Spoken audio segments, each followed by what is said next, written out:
Turkey's Aegean coast is a land of pine-clad limestone mountains and broad fertile plains. The rich river valleys yield bumper crops of cotton, tobacco, olives, figs and sultanas, those small flavorful grapes dried to make golden raisins.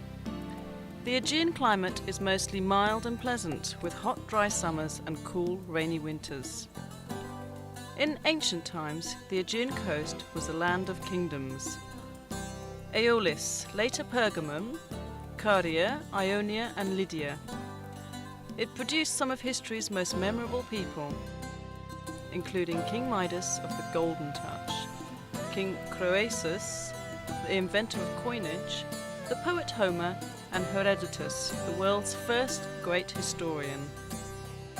Pergamum, in the North Aegean, rose to prominence after the death of Alexander the Great in 323 BC.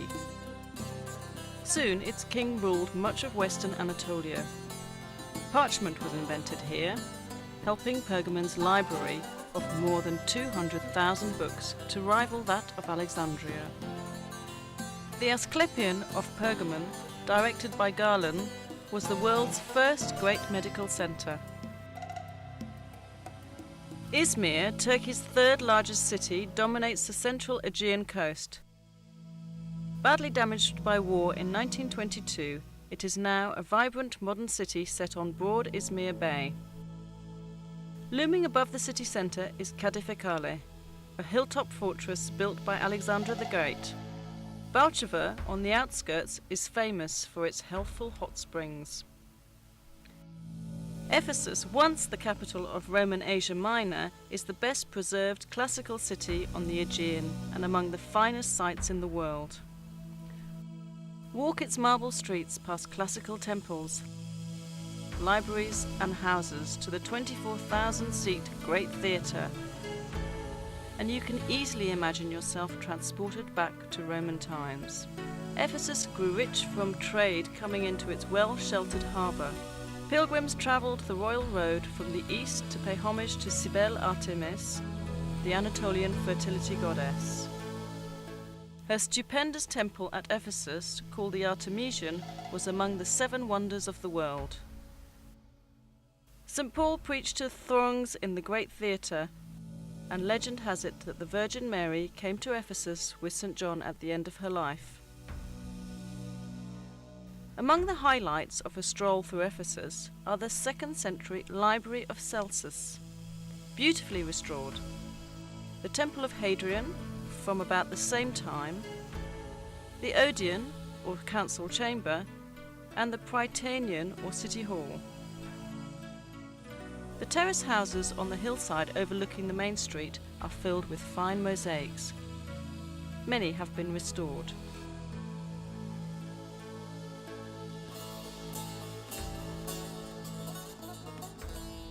For an entirely different view, head eastwards into the mountains to Şirince, a charming town surrounded by vineyards and fruit orchards.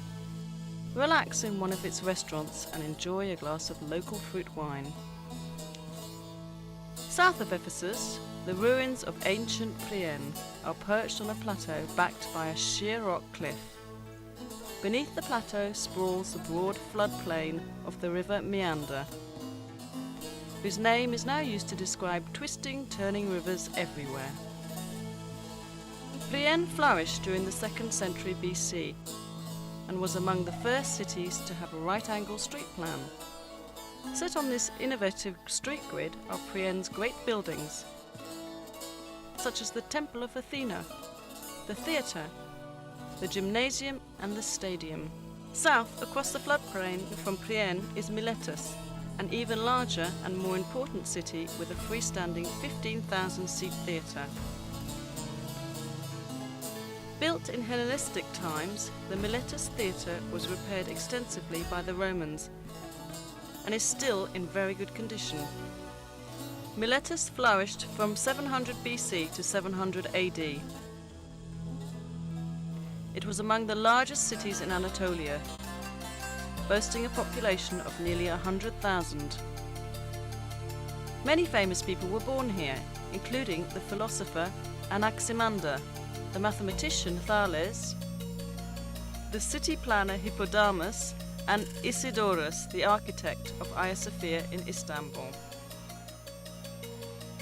A short distance south of Miletus is Didyma, famed for its gigantic marble Temple of Apollo, from which mystic priests issued enigmatic prophecies rivaling those of Delphi. The famous South Aegean resort of Bodrum, known in ancient times as Halicarnassus, was the birthplace of Herodotus, the father of history.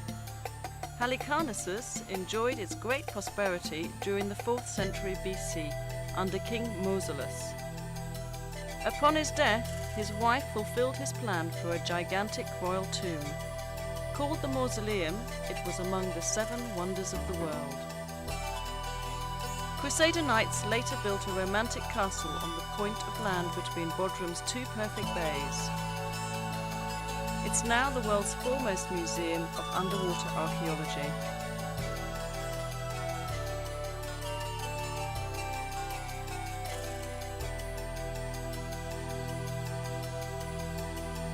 Today, Bodrum is among Turkey's favourite seaside resorts. Noted for its waterfront restaurants, its many yachts and its chic nightclubs.